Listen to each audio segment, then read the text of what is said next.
One of the things I like about the uptake is we try not to make decisions for the people, but that said, the voters are speaking fairly clearly. And one of the exit polls from CNN shows that the voters in Florida were coalescing around the top two candidates. What is your second choice for the GOP nomination? Who might you see yourself gravitating to? And this is absolutely clear in terms of voters for McCain move to Romney, and voters for Romney move to McCain.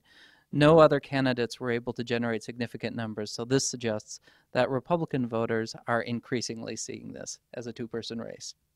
Well, let's talk about the kids. McCain and the kids go hand in hand. MTV, McCain. Yeah, well, the exit polls are really interesting. Is there a demographic where Romney does well relative to McCain? And there is a narrow strip of people in the 30 to 44 age group who voted for Romney over McCain. Young Republican voters, and there aren't a lot of them, but there are some, went for McCain. So there's this narrow little blip in the middle of people who voted for Romney, but that's in the 30 to 44 demographic. McCain wins everybody else. Are there any black Republicans in Florida? According to CNN's exit polls, there are no African-American Republicans, or at least none who took the time to show up for this primary. It's really remarkable. The exit polls, tend to have percentages sprinkled all over the chart, and then when you get to African-American Republicans, it just is line after line of NA, NA, NA, NA. You want to talk about the economy next? One statistic that comes out of the exit polling is that if you are enthusiastic or satisfied with Bush, you tended to vote for Romney. And also, if you believe the economy is going well, you tended to vote for Romney. If you're a Republican voter and you think the economy is not going well, you broke for McCain. Clearly, Romney is associating himself with a positive perception of the United States economy. How well that plays out in the general is an interesting question. Churchgoers who go more than weekly, that's very committed churchgoers. Yeah, that would be Stacker, and voted for Huckabee, and that's the only place where he showed any strength. And there's an interesting stratification which corresponds to how much candidates tended to speak about religion. That seems to translate directly into their performance in at least the Florida primary. Weekly churchgoers voted for Romney, and the people who don't go to church that much, maybe a few times a year, voted for McCain. So the candidates' public expression of their religiosity seems to be finding direct expression among the Florida electorate. So over to the beauty contests. Yeah, I feel like I have to say this over and over again. There was a pledge not to campaign in Florida because of when Florida decided to hold its election. And we're going to see an ongoing debate as to whether these people should, the delegates from Florida should be seated or not. The Democratic Party in particular doesn't want to be seen as disenfranchising voters. And yet, somebody needs to get a handle on this primary process, which is broken and out of control.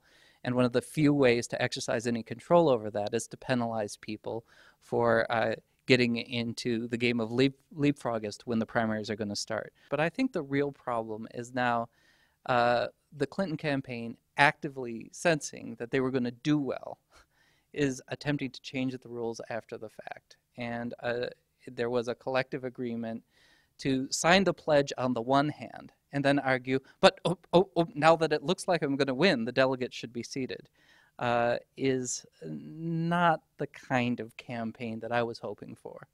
And this is such a close race that seating those delegates in Florida could flip it for Clinton. Do we want this election to be decided on a debate over whether to seat delegates or not, when all of the candidates pledged that they weren't going to campaign there? I mean, to be arguing now that the results, from the point where the results became apparent from the polling, that we need to change that's I'm disappointed in that argument. That would be an understated. This is the most worked up I've ever seen Professor John Logie. Well, let's move on to some of the metrics there in exit polling. Yeah, we saw this in South Carolina as well. South Carolina had an overwhelming bias towards female voters, 61%. And as we saw there, Obama did well. Here in Florida, the numbers are very close. It's 59% female to 41% male, but the voters are breaking for Clinton. So we're not seeing a lockstep movement in terms of an expression of identity politics playing out precisely, and that's, I think, a very positive thing.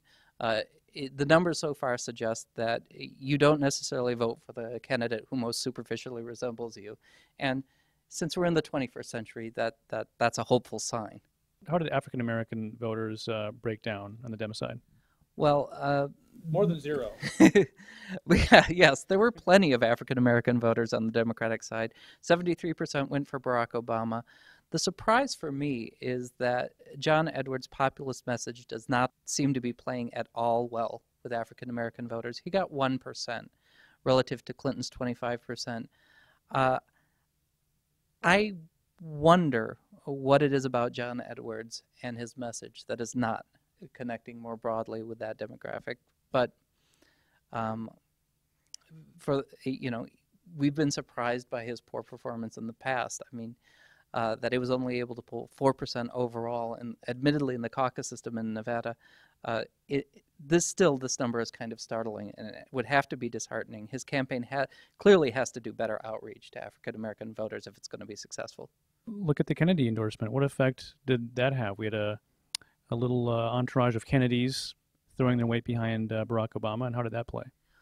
Well, the surprise here is that of that group who said that the Kennedy endorsement was important to them, 30% voted for Clinton. You would expect people who ascribed importance to the Kennedy endorsement to break overwhelmingly for Obama. After all, Kennedy did endorse Obama.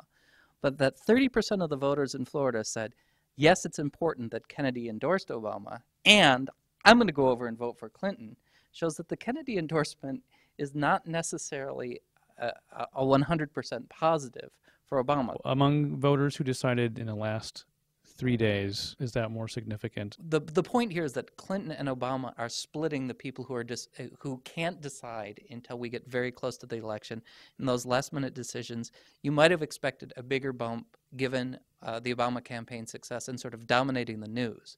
But those people still broke almost 50-50 between those two candidates. So still very much a four-person race split between the Democrats and the Republicans. Have any closing thoughts or just thoughts moving ahead to Super Tuesday? Well, here at the Uptake, a center of citizen journalism, I'd like to say 5. The voters have pretty clearly coalesced around Romney and McCain, and we can reflect what they say. On the Democratic side, Edwards is still creeping along and picking up delegates, and the whole point of this, as far as I'm concerned, is reminding people you do get to decide. Until you don't, until the super delegates swoop it on the Democratic side and make sure that we don't inadvertently nominate someone like George McGovern. Stay tuned here on Super Tuesday, February 5th, because we will have a crazy live show with coverage from all kinds of states, at least half of the states participating in caucuses and primaries. And Chuck's going on the road. I'm going on the road. I'm going on a little road trip. The Uptake Southern Fried Tour 2008. I'm sorry, Stacker's going on the road. Stacker will be in the trunk with duct tape on his mouth. But I'm going down south, St. Louis, Tennessee, Georgia, Alabama, Arkansas, and Oklahoma, assuming I make it that far. Your donations will help me make it that far. Donate now. And thanks, John, and we'll see you back here on Super Tuesday.